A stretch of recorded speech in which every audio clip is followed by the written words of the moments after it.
My fiancé sneered. My ex proposed to me and I said yes. So I kicked her out. But when she found out her ex cheated on her, she came crawling back. So I taught her a lesson she will never forget. All right, guys, this is going to be a long one, but I need to get this shit off my chest because what the hell just happened to my life? So I, 31 male, work as an electrician. Been doing it for about 8 years. Decent money, steady work. Was engaged to Sasha, 29 female, who's a physical therapist at some fancy sports medicine clinic downtown.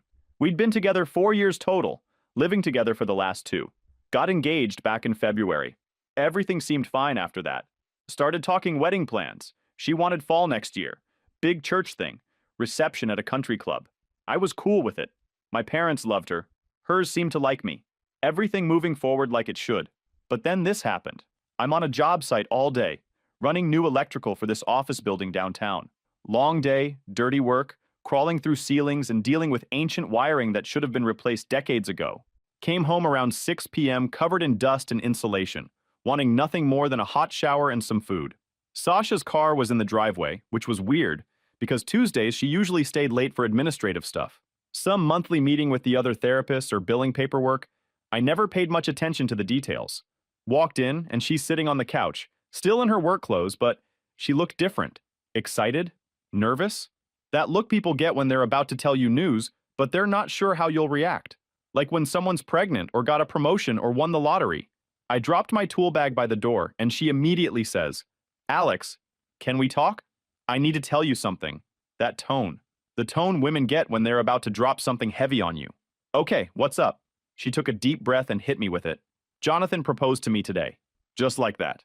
No build-up, no explanation, just straight to the point. I actually laughed because I thought she was joking. Some weird story from work or something she saw on social media. But she wasn't smiling. Just staring at me with this serious expression, waiting for my reaction. That's when my brain started catching up. Jonathan. Her high school boyfriend from like 10 years ago. I'd heard stories about him over the years, but figured he was ancient history. When I asked since when she was seeing her ex, she told me she'd been meeting with him for a while. Meeting with him. Not ran into him at the store or he reached out on Facebook. Meeting. Like planned, scheduled meetings. Since March, she said. 2 months. She'd been secretly meeting her high school ex for 2 months, right after we got engaged. While I was working overtime to pay for a wedding ring. While we were looking at venues and talking about our future together. And when he proposed, she said yes. I felt like someone had punched me in the chest. Just sitting there staring at this woman I was planning to spend my life with. This woman wearing my engagement ring while telling me she'd accepted another man's proposal.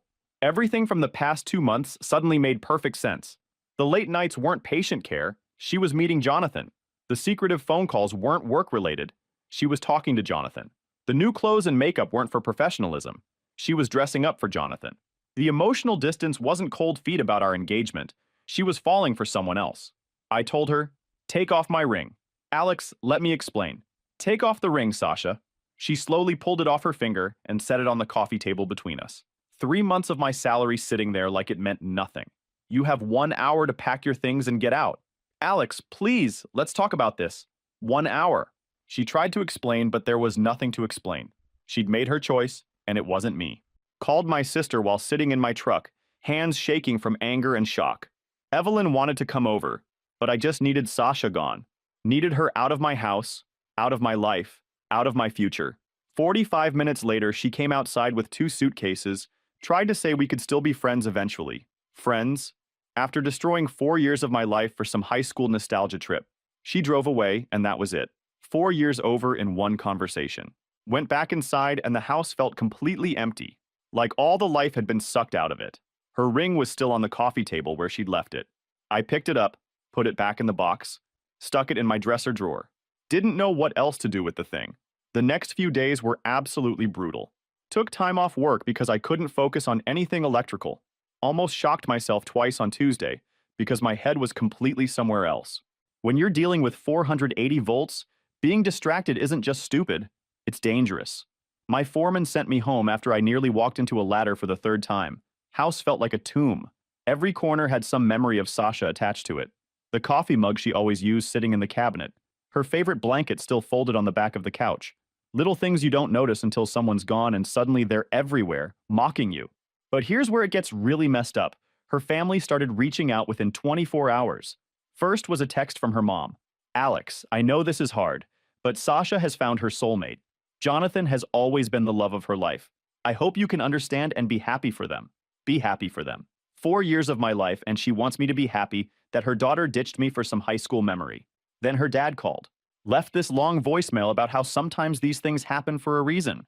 How Sasha and Jonathan belong together because they have real history and deep connection that goes back to when they were young. Said I seemed like a good guy, but sometimes love just finds a way. And this was meant to be. Real history.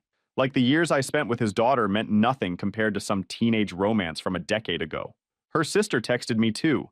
Some garbage about how she'd never seen Sasha as happy as she was with Jonathan.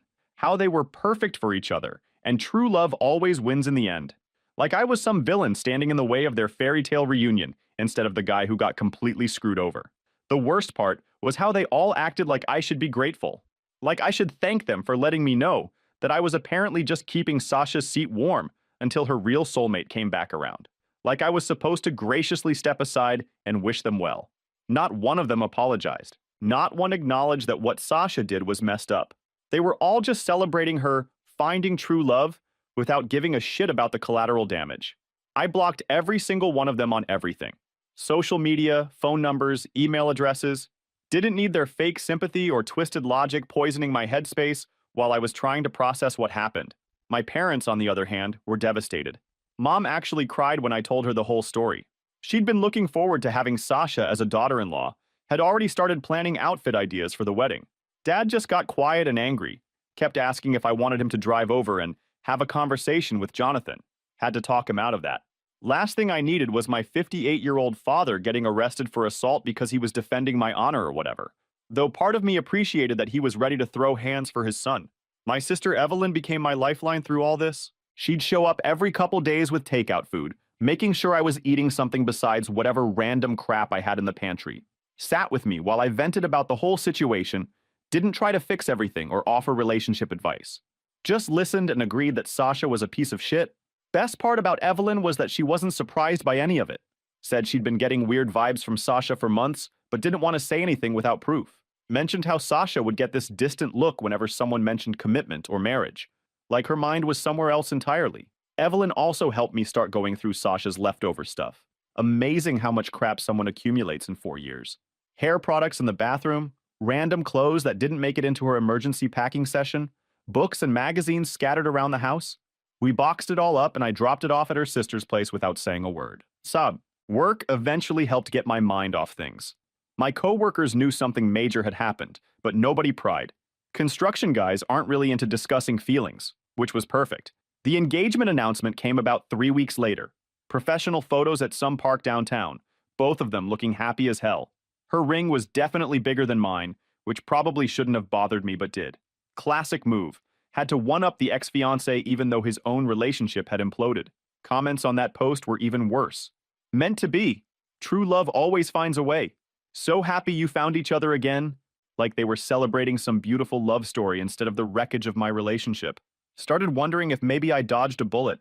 Anyone who could throw away 4 years for some high school nostalgia probably wasn't marriage material anyway. Still hurt like hell, but at least I found out before the wedding, instead of 5 years and 2 kids down the road. Evelyn kept reminding me that this said everything about Sasha's character and nothing about mine. That I deserved someone who wouldn't even consider leaving, let alone actually do it. Someone who saw commitment as something valuable instead of something disposable when a better option showed up. She was right, but logic doesn't make it hurt less when someone you love decides you're not worth keeping. Stopped looking at social media after the engagement announcement. Figured whatever happened next in their fairy tale romance wasn't my business anymore.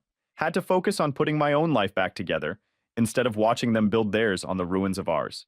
Been doing good these past few months. Work's been steady, picked up some lucrative side jobs, finally got my head screwed back on straight after the whole engagement disaster.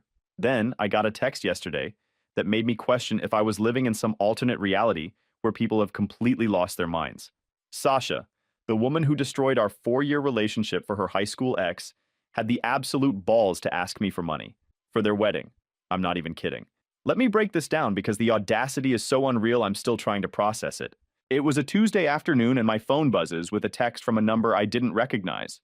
Took me a second to realize it was Sasha because I'd blocked her on everything months ago. Apparently, she got a new phone or was using someone else's to contact me. The message started innocent enough. Hey Alex, hope you're doing well. Was wondering if we could talk about something important. My first instinct was to delete it and block the number. Nothing good ever comes from exes reaching out, especially ones who left you for someone else. But curiosity got the better of me, and I figured whatever she wanted couldn't make my life any worse than she already had. So I responded, asking what she wanted to talk about. Her next message made my jaw drop. She said she and Jonathan were planning their wedding for next month and were coming up short on funds. Asked if I could help them out with some money to cover the difference. Not a loan, mind you. Just straight up asking for cash to marry the guy she left me for. I had to read it 3 times before it sank in. This woman broke our engagement, destroyed 4 years of my life, chose another man over me, and then had the nerve to ask me to help pay for their wedding. The wedding that was supposed to be ours before she decided Jonathan was more important. But wait, it gets better. Her follow-up text said, Jonathan doesn't know I'm asking you for money, so don't worry about that. Like the fact that she was hiding this from her fiancé was supposed to make me feel better about the whole situation. Like I should be relieved that at least she wasn't telling him about our conversation. The sheer audacity of it all was breathtaking.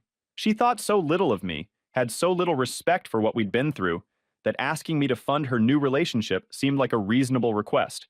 In her mind, I was apparently just some ATM she could access when times got tough. I sat there staring at my phone for probably 10 minutes, trying to figure out if this was some kind of joke.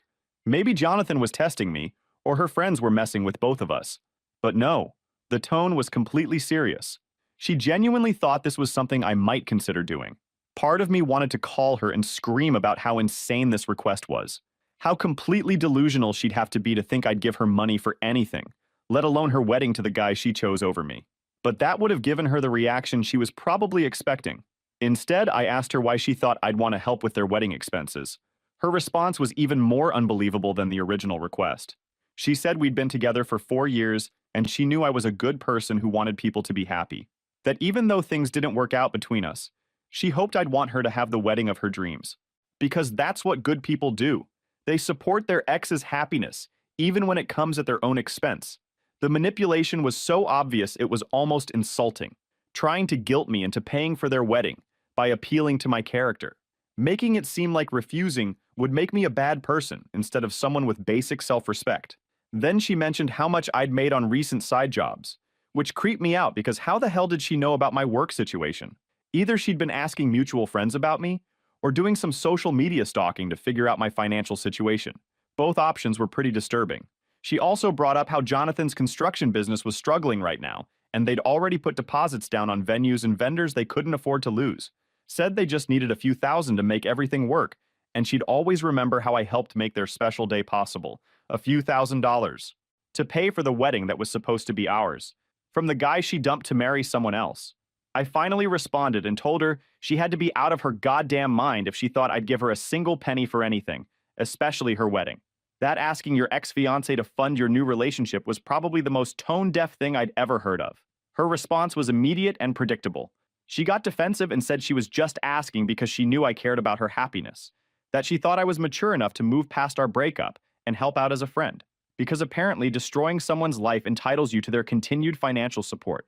I told her to lose my number and never contact me again, that if she was short on wedding money, maybe she should ask her family who were so supportive of her decision to leave me.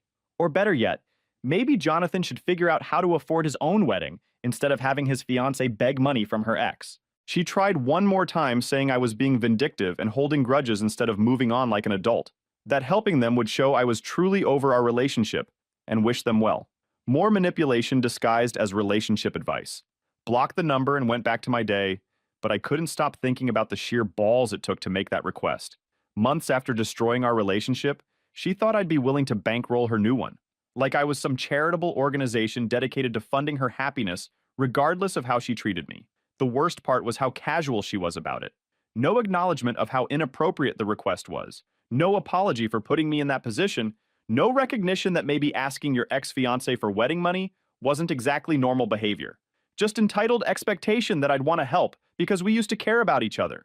Like our history gave her permanent access to my wallet whenever she needed extra cash. Makes me wonder what other boundaries she'd be willing to cross if money got tight. Would she ask me to babysit their kids someday? Help with mortgage payments? Co-sign a loan when Jonathan's business fails completely? The entitlement is absolutely staggering. 4 years together, and she learned nothing about who I am as a person if she thought I'd fund her wedding to another man. At least now I know for sure that leaving was the best thing that ever happened to our relationship. Can't imagine being married to someone with such a warped sense of appropriate behavior. Well, turns out fairy tales don't always have happy endings. Got the full story from my sister Evelyn last week. She'd been hearing things through mutual friends but waited until she had all the details before filling me in. Smart move because this is some serious drama that I'm honestly glad to be watching from the sidelines. Sasha and Jonathan's perfect reunion lasted exactly 6 months before everything went to shit. Apparently, Jonathan's been cheating on her since pretty much day one. Not just casual hookups either. Full-blown relationships with multiple women at the same time. Guy was running 3 different girlfriends who all thought they were his only one. Real piece of work. This Jonathan. One of them found out about the others and decided to blow up his whole operation. She contacted Sasha directly with screenshots of conversations, photos from dates, even videos of them together. The kind of evidence that leaves no room for denial or bullshit excuses.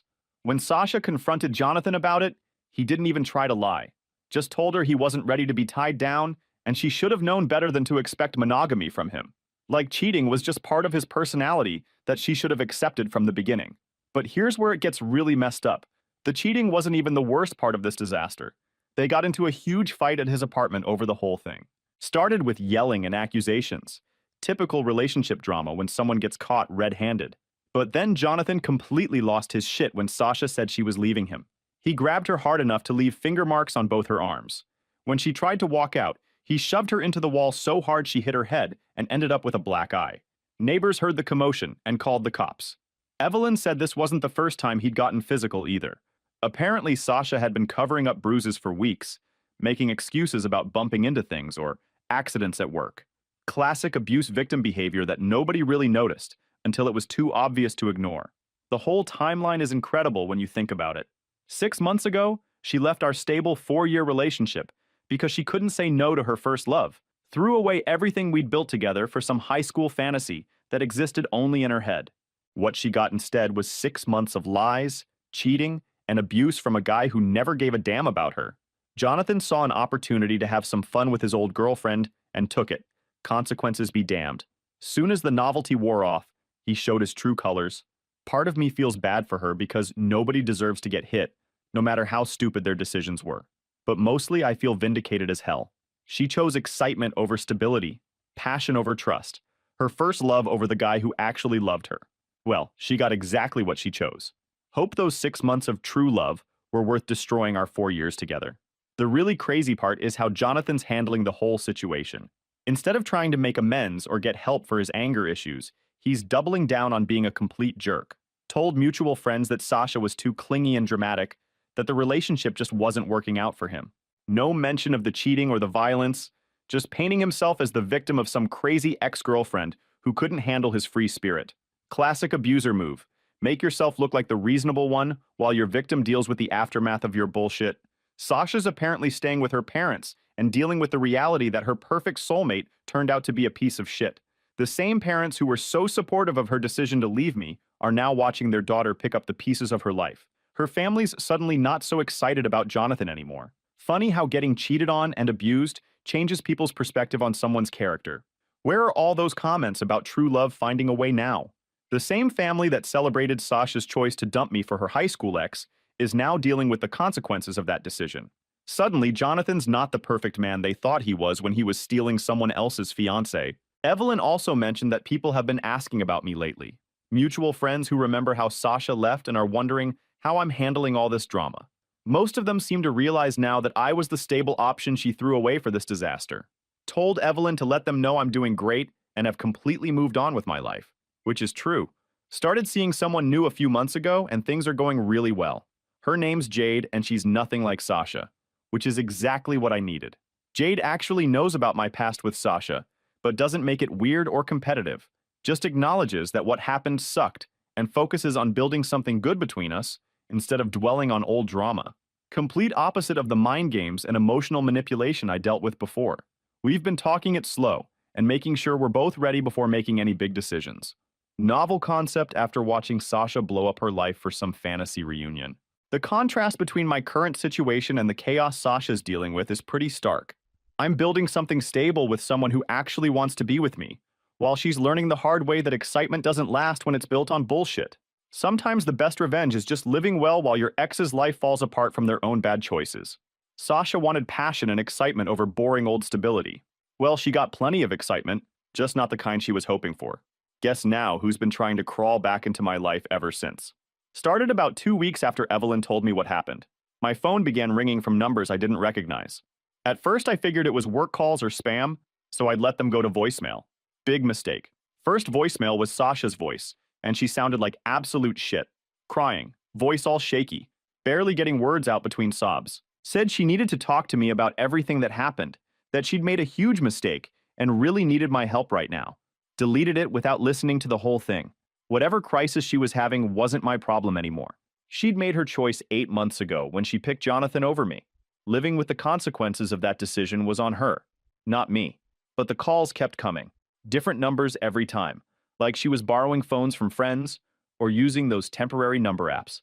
Sometimes multiple calls in one day, always going straight to voicemail, since I wasn't answering unknown numbers anymore.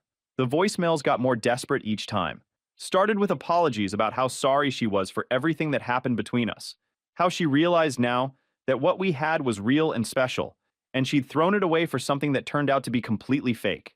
Then they shifted to talking about Jonathan and what he'd put her through, how he'd lied to her from day one, cheated with multiple women, made her feel worthless and stupid for believing in their relationship, how he'd gotten violent when she tried to leave, and she was scared of what he might do next. The messages kept escalating. She started talking about how she understood now that I was the good guy all along, how Jonathan had shown her what real love wasn't, and it made her realize what she'd lost when she left me, how she'd been so stupid to think teenage feelings were more important than actual adult love. Classic manipulation tactics. Paint herself as the victim who'd learned her lesson, make me out to be the hero she'd been too blind to appreciate, try to guilt me into feeling responsible for helping her through this crisis she'd created for herself. Then came the messages about wanting to try again, how she knew she'd hurt me, but people make mistakes, and couldn't we work past this together? How she was a different person now, someone who understood what really mattered in a relationship. Different person. Same woman who'd been sneaking around with her ex for months while planning our wedding. Same person who'd chosen excitement over stability, and then acted surprised when excitement turned out to be dangerous. The voicemail started getting longer and more detailed. She'd go on for minutes about specific things she missed about our relationship, how safe she'd felt with me, how I'd never made her doubt herself or worry about other women, how she'd taken all of that for granted until Jonathan showed her what the opposite looked like. She talked about our apartment, how she missed coming home to someone who was actually happy to see her, how Jonathan's place always felt temporary and unwelcoming, like she was just visiting instead of building a life with someone. Some of the voicemails were angry instead of sad, accusing me of being cold and heartless for not responding to someone who was clearly in crisis, saying I was holding grudges instead of being mature enough to help someone I used to care about. Those ones actually made me laugh. The same woman who destroyed our relationship was now mad that I wouldn't drop everything to rescue her from the mess she'd created, like I owed her emotional support after she'd chosen someone else over me. The calls started coming at weird hours too, late at night when she was probably drunk and feeling sorry for herself, early in the morning when she'd wake up and remember her life was screwed, middle of the day when something reminded her of our relationship. Always the same themes though. Started carrying my phone on silent just to avoid hearing it ring constantly. Jade noticed I was getting stressed about something and asked what was going on. Told her about the calls and she suggested I just change my number entirely. Part of me wanted to keep the same number out of stubbornness. Why should I have to change my contact info because my ex couldn't take a hint? But Jade pointed out that my peace of mind was more important than making a point Sasha would never understand anyway. She was right. The calls were affecting my mood even though I wasn't answering them. Coming home to 6 missed calls and knowing they were all from someone begging me to fix their life was exhausting. But before I could change my number, the calls stopped as suddenly as they'd started. Didn't hear from her for almost a week, which was the longest gap since this whole thing began. Figured maybe she'd finally gotten the message that I wasn't interested in being her emotional support system. Or maybe she'd found someone else to dump her problems on. Turns out I was wrong. She wasn't done trying to get my attention. She was just switching tactics. Saturday morning, Jade was staying over for the weekend, which had become pretty normal for us. We'd been talking about her officially moving in, maybe looking for a bigger place together. Taking things slow but heading in a good direction. I was making breakfast while Jade was in the shower. Then someone started pounding on my front door like there was an emergency. Not knocking, pounding. Like the building was on fire and they needed to evacuate everyone immediately. Looked through the peephole and saw Sasha standing there with her mom. Both of them looked rough as hell. Sasha had clearly been crying for hours. Makeup smeared everywhere, hair a complete mess, wearing some oversized sweatshirt that made her look like she'd given up on life entirely. Her mom looked pissed and determined, like she was on some kind of mission to fix her daughter's problems. Same woman who texted me months ago about how Sasha had found her soulmate was now standing on my doorstep, ready to help clean up the mess that soulmate had created. I didn't open the door. They kept pounding, getting more frantic by the minute. Could hear Sasha saying my name through the wood, begging me to just talk to her for 5 minutes. Her mom was being more direct, pointing out that my truck was in the driveway so they knew I was home. Then, Jade came downstairs in one of my t-shirts, hair still wet, looking relaxed and happy. Complete opposite of the chaos happening outside my door. Asked who was making all the noise, and I told her it was my ex and her mom. Before I could stop her, Jade walked to the door and opened it. The pounding stopped immediately.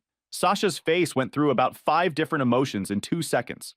Shock that someone else answered, confusion about who this woman was, then anger when she realized what it meant.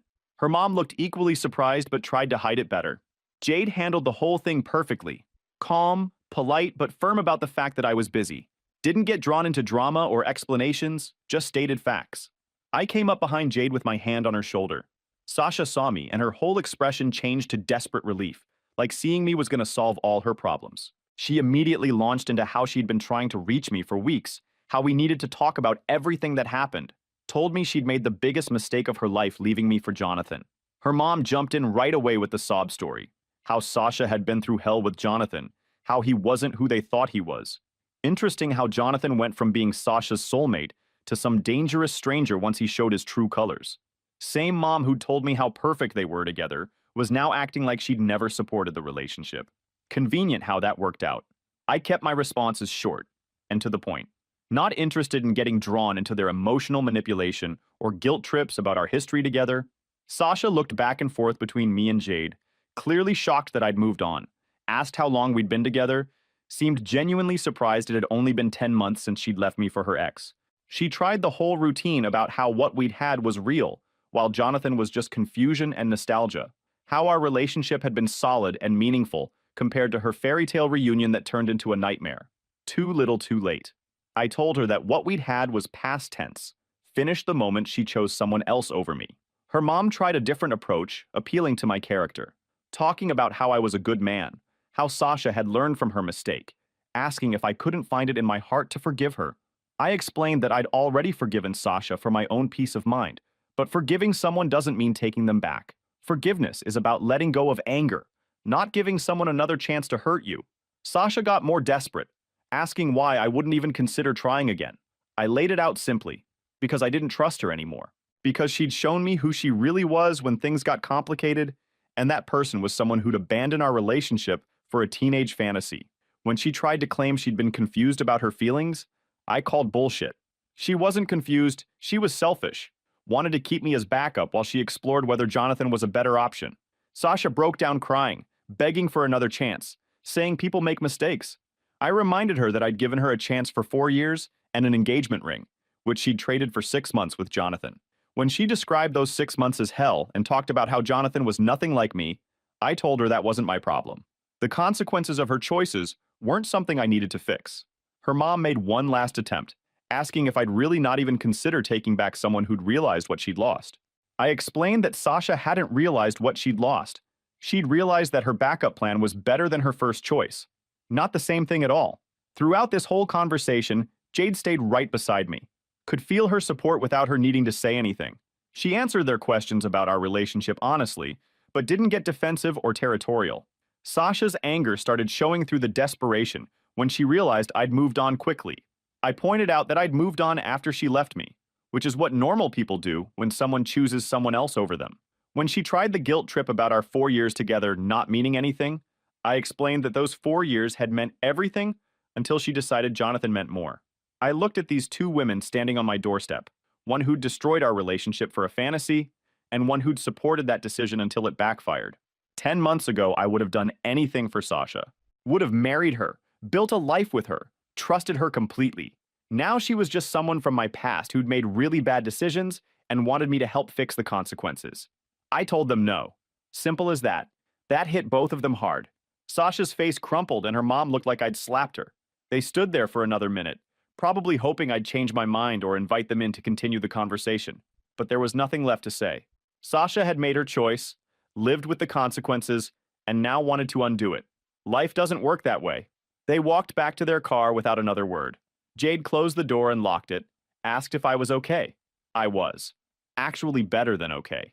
Standing there with Jade, watching my ex and her mom drive away after begging for another chance, I felt nothing but relief. Sasha had wanted excitement over stability, Jonathan over me, her first love over real love. She got exactly what she chose. And I got what I deserved. Someone who chose me first, every day, without having to think about it. Sometimes the best revenge is just living well and refusing to be anyone's backup plan.